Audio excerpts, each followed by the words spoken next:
Hey guys, Silverlord here, back again with another review, and today we'll be taking a look at the Four Horsemen Studios Mythic Legion's Arethyr Wave, Arethyr and Aethon 2-pack. So without further ado, let's get into it.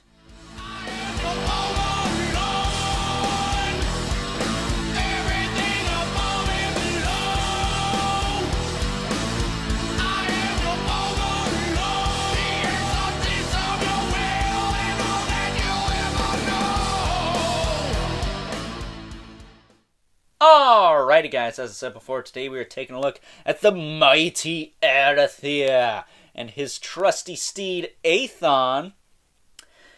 That's right folks, we are finally delving into the Mythic Legion's Arethyr Wave, and it has been a long time coming. What can I say? When you get a Mythic Legion's box in the mail, it's like your first child's been born again. It's a magical thing. But we're going to kick things off with the big bad man Arethyr himself. Aethon sitting off to the side so I can actually focus on this guy right here. So let's just cut to the chase. We're actually going to start with a couple of accessories first, because Arethyr actually doesn't come with a lot other than what's already attached to the figure as you see him right now. I'm trying to make these videos a little bit shorter, save you guys a little bit of time, so let me know if that works in the comments below. I'm just going to attach wings, shoulder pads, tails, this and that to the figures before I actually delve into the bulk of the review, just again to save a little bit of time. So he does come with a crotch towel, and there's a specific reason why this is off. Well, it's easier to get him on the horse without this piece. So I took it off before I hit record. I actually took it off a while ago, but yeah. And he also comes with his trusty Aether Blade. Check that out. Looks pretty sweet. Pretty bland in color. It just appears to be black. Now there is a painted version of this that I believe came in a weapons pack that you could get for Gorgo Aether Blade, if I'm not mistaken, who he actually passes this down to. Arethyr gives Gorgo his trusty sword, so that's pretty cool. It's got an awesome hilt design. Look at that. Just wish there was some paint on here. Kind of sucks that it is what it is. And then he's got a flame effect that you can easily attach to it. I'll do that behind camera here. All you really got to do is slide it in. It is a pliable rubber piece. I did heat mine up before I attached it though, just so it was a little bit easier to get on here. But yeah, it's, what can I say? It is pretty sweet looking that way. So that's obviously how it's going to stay. It is a lot bulkier this way and weighs a lot more and is a little bit hard to keep up, but that's what she said. It does look way better this way. It gives a little bit more color, for starters. So Arethyr, where to begin with this guy? Well, stay tuned to the end of the video. I will be taking the mask off. I want you guys to stick around for the video. That, and I don't have to put a timestamp in the description below, so makes things easier for all of us. If you don't want to see that, just click off the video before the very end. Final thoughts, right after final thoughts. But look at this guy. He's got these shoulder pauldrons, which, this is some straight Gwar shit right here. This is amazing. Look at that. Looks like something Odorous Urungus would wear. And then his face, kind of see in there. He's got the flames. He's got the, almost like Ballsack from Gwar. He had this apparatus that kind of looked like a bear trap. He's got that going on. You can see his teeth. You can see his pointy ears. He's got gauges, which that actually dates back to ancient Hindu times more so than medieval times, but whatever floats your boat. He's got a little bit of asymmetry in the horns. I think one is longer than the other. That, or I'm crazy. Maybe it's not. Maybe it is by just the slightest amount. And then, of course, he's got the big old quaff of fire coming off the back of his head. And then the rest is pretty much 1.0 stuff. I mean, he does have this cool belt buckle, too, which is just savage. He's got 2 straps going across his chest. Now, the way mine came in the package, because I got the 2-pack version of Arethyr Aethon, as I stated in the first clip of this video. Arethyr came with all of his stuff on except for the wings and the back adapter to plug the wings into. And speaking of which, let's flip them around here. You can get a good look at those wings. Look at that. Looks awesome. I will say I wish they made the back adapters like the same color as the flesh tones. Or at the very least, the armor platings. Armor plating. That would have made a little bit more sense, but whatever. It's on the back. You're not really going to notice it most of the time. And these wings are pretty well articulated too. You can lift them up, you can put them back down, you can hinge them back, hinge them forward, and you can hinge them out from this part here and get a really wide spread on those things. So yeah, he looks really, really good with the wings. And really, what other way are you going to display him, right? I will say, I wouldn't advise heating up the back adapter before you put the wings in, only because you may loosen them up and they may kind of droop. This side kind of does it already, but I actually swapped Arethyr's back adapter out for, I think it came with Belphegor, the one I'm using now. But yeah, you don't want to heat up the back adapter before plugging the wings in, because that'll make them a little too loose. I just wanted to plug things in, not break shit. Okay, at the end of the day, that was the end goal. But articulation for the rest of the figure, it's the standard 1.0 stuff. He's got a ball joint in the head. Again, that visor piece does come off, but stay tuned to the end of the video for that. He does have a swivel in the shoulder. You know, albeit his shoulder pads do get in the way a little bit. Swivel in the shoulder. They do hinge out. They are a little stiff, but he is new. He does have a hinge in the elbow, swivel at the elbow, swivel at the gauntlet, hinge at the wrist, swivel at the wrist. Works pretty well. Well, the gauntleted hands are a little bit more limiting, I'll say.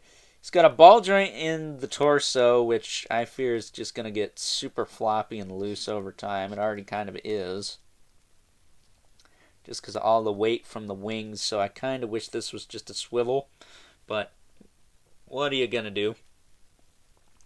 His hips kick forward and way easier than normal because he doesn't have that crotch piece on. They kick back, kick out. He's got a thigh cut. He's got a single joint at the knee there, swivel at the knee. Then he's got a swivel at the foot with a hinge and a rocker. Pretty loose rockers on this guy, but I notice pushing up on him a little bit does tighten him up a little bit, ever so slightly. And then he has peg holes on the bottom of his feet, but as long as you plan his feet right and you got the wings touching the ground, he doesn't need help standing. So long as you got the wings kind of planted a bit evenly and he's not standing all crooked.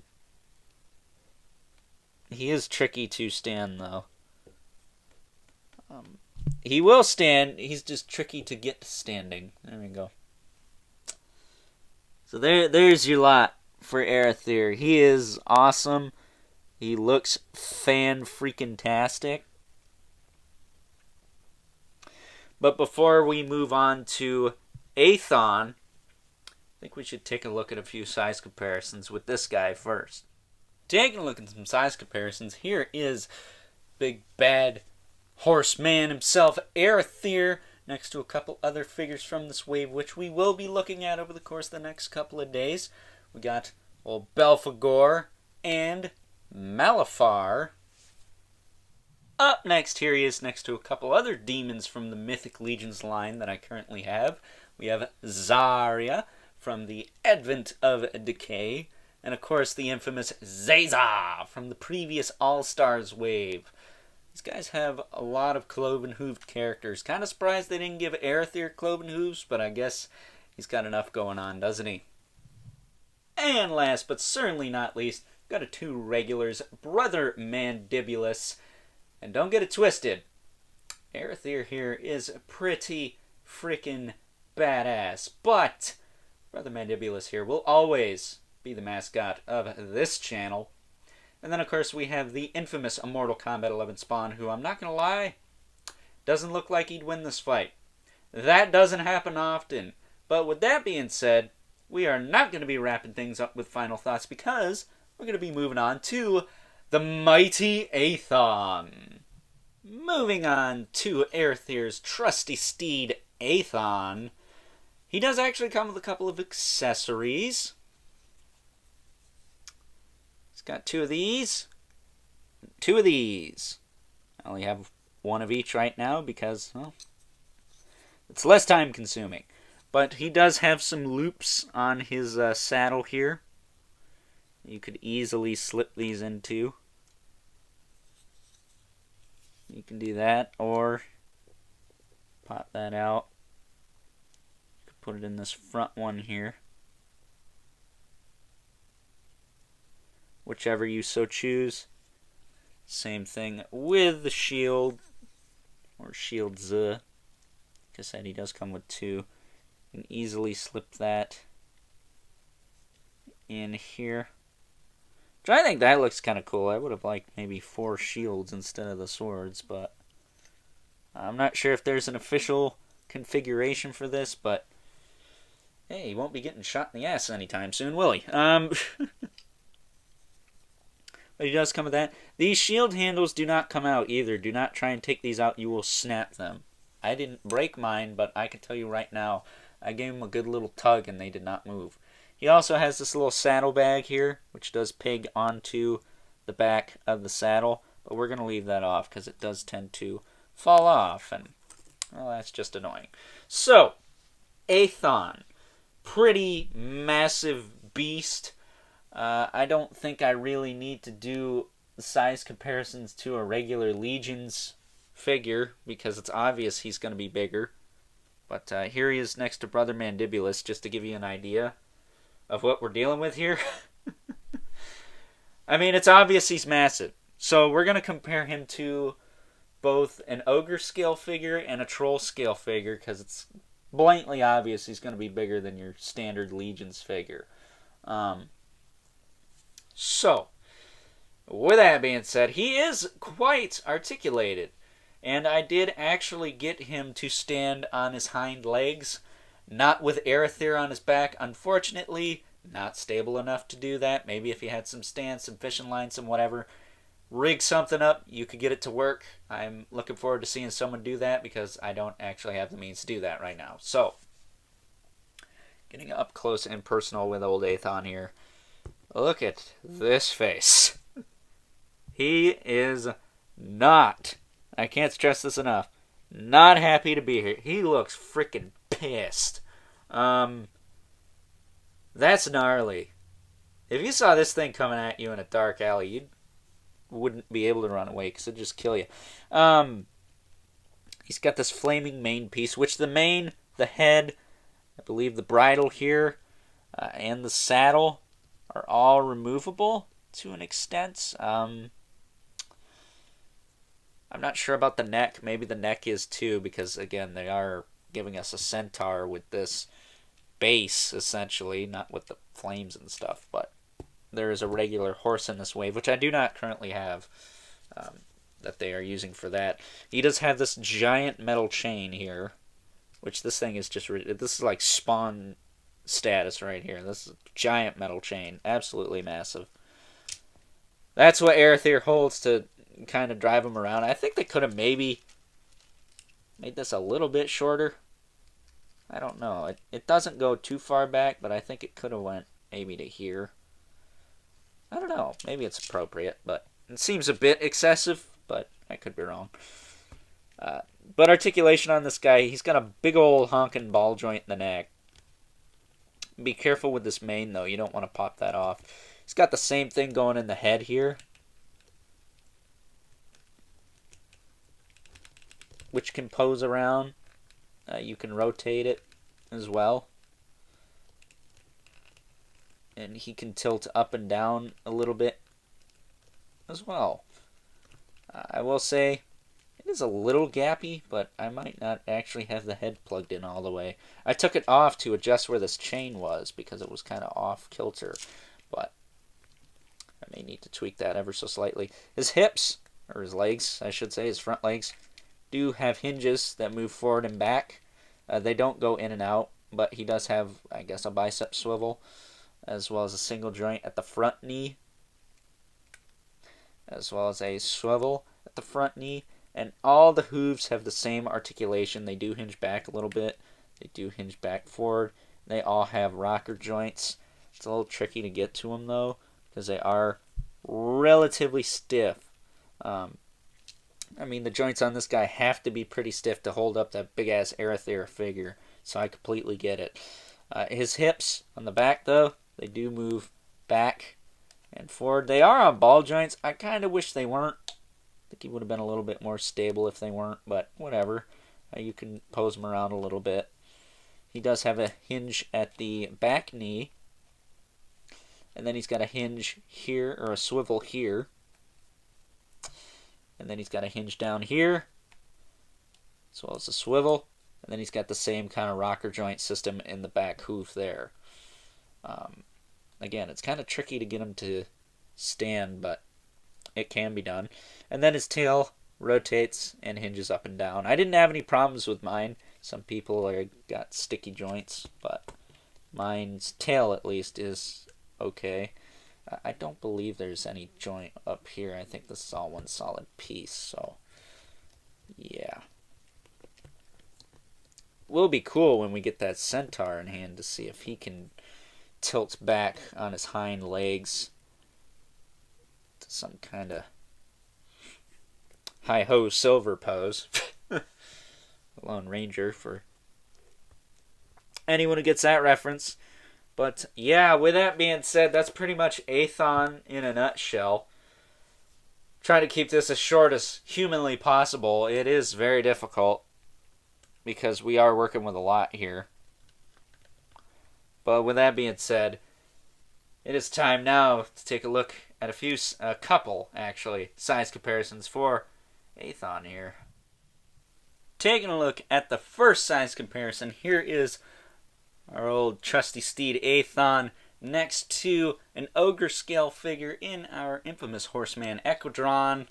And you could see just how freaking massive these horses are. They are almost the size of an ogre scale figure, and take into account that old Equidron here, I think, has taller feet because of the hooves, and he does have an extended neck, so they're probably close to the same height, if not the ogre's ever so slightly taller.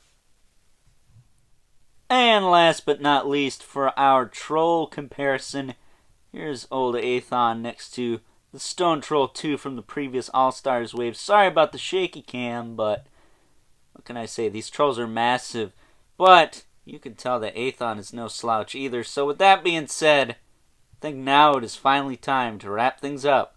Some final thoughts. But before we wrap things up with final thoughts, I figured I would take a moment to discuss the packaging for these guys because, well, first of all, I am a fan of Nate Barsh's art, and I don't think anyone's actually talked about this particular box just yet. I could be wrong, but I do believe if you bought the all-in, you got the Arethyr and Aethon figures packaged separately. I don't think they came in this fancy 2-pack box, which I am going to hold on to. Where I'm going to put it, I have no idea, but looking at it, you got your big old Mythic Legions logo on the front. Got some cool artwork on the side. Flipping it around. Ooh! Bop the review set. Uh-oh. Got some more artwork on the side. And then the back is where it's... Look at that shit. That belongs on the side of a van. That's just awesome. That's amazing. I don't care. It don't get much better than that, folks. There's a bit of a read-up over here. I doubt you can even see that. It's very small text, but just Arethyr looking like he's straight out of a Judas Priest album cover. That belongs on a van. I don't care. So, with that being said, now it is finally time to wrap things up with some final thoughts. Overall, and what else can I say about these two that hasn't already been said, other than, damn, they're barely fitting on frame. This is obviously gonna be, without a doubt in my mind anyways, the placeholder for my number one figure 2-pack, whatever you want to call it, of 2021, because the anticipation, the long-awaited arrival, the fact they're finally here, and they're just as badass as I thought they were going to be. I do wish that Arethyr's joints were a little bit tighter in the hips and the ankles, of all things. They're probably tight enough, but those wings are going to weigh them down oh so very much, even if he's on this horse here. And as far as Aethon goes, I really don't have any problems with that figure. Other than, again, Arethyr is a lot of weight to carry. Hopefully things don't get loose over time. There are ways to fix it, but you shouldn't really have to. But that's just an opinion of mine. That's not very popular with most people, because if it looks cool, who cares? And in this case, I'm willing to let that slide because, well, damn, look at that thing. So, for the price point of $90, I would highly recommend you pick this up. This is a freaking steal. Now, I know there are going to be a couple of Mezco people saying how much better Mezco stuff is. Bite me, because it's not as good as a value as this. So, with that being said, I hope you guys enjoyed this review. Stay tuned. We're going to be looking at a majority of this wave. I don't have everything. I can't have everything. There's no room in this room for me to have everything, and I don't make enough money to have everything. I'm glad I got what I got from this wave, and I'm happy to share that with you guys. But also, don't forget to like this video, hit that subscribe button, and the notification bell so you know whenever I upload more reviews like this one. Getting back into the swing of things after about a week off. I went into that in the Lady Death video yesterday, so check that out if you haven't already. And as always, hit me up on Instagram at Overlord Productions for live unboxing videos. And in case you miss them, I do upload them to IGTV afterwards, so you can watch them in their full train-wrecked glory. I didn't do any for this wave. I didn't do any for Lady Death. Again, I went into that during the Lady Death review yesterday. So if you are so inclined, please go check that out. It's a little bit more personal than I typically get on this channel, but it's something worth mentioning. And as always, don't forget to leave a comment in the comment section below. Let me know what you think of these guys. Did you pick these up? Do you want to pick these up? Are you jonesing that you don't have yours yet? Have you got a shipping notice? No, nobody cares about that. And as always, don't forget to hit up the Mythic Legions Cabal over on Facebook for all kinds of cool Mythic Legion stuff going on over there. Please keep the drama to a minimum. It's about sharing awesome photography and customs. Please and thank you. And as always, don't forget to leave a comment in the comment section below, whether you're on here or on the Mythic Legions Cabal, where I will be sharing this video. But as always, keep the comments civil, because the world sucks enough as it is. And until next time, I'll catch you guys later. Actually, no I won't. I made a promise. I intend to keep that promise. Unlike some people, we're going to show you Arethyr unmasked. So, without further ado, here's the big man unmasked. And as promised, before I let y'all go, here is the mighty Arethyr unmasked. That's right. Looking pretty damn demonic, if I do say so myself. Looks like an amalgamation of a demon skeleton and a vampire with ancient Hindu gauges and asymmetrical horns and fire coming out of his head. A little bit of trap jaw too, with that little jaw piece he's got going on. But I will say, mine's little visor piece did break into 2 pieces. Yeah, that's the stinky poo-poo problem I've been talking about throughout the video. Well, at least during his part of the video, not so much Aethon's. Not quite sure how that happened either, because this visor came right off. I set it down, and when I went to put it back on, I picked it up, and this just caved right in. Little to no effort required. It still stays in, obviously. You saw it attached for the majority of the video, but that freaking sucks, dude. Almost a 2-year wait just to have to contact about a broken part is no fun, but knowing the Horsemen and how they helped me out on old Malleus from the previous All-Stars wave, they will make good on this as well. I would like to actually get a second head sculpt just so the thing doesn't break in the mail, because I don't trust the mail like most people. So hopefully this gets resolved before the overview for this wave, which will be a while, I assure you, because I ain't gonna be able to get anything until an in-stock sale, which there's no plans for that until June. So we got a while. We got a way to go, but we will get there. Oh, we will. But with that being said, until next time, hashtag don't break your toys, and I'll catch you guys later. It's not my fault, man. Come on.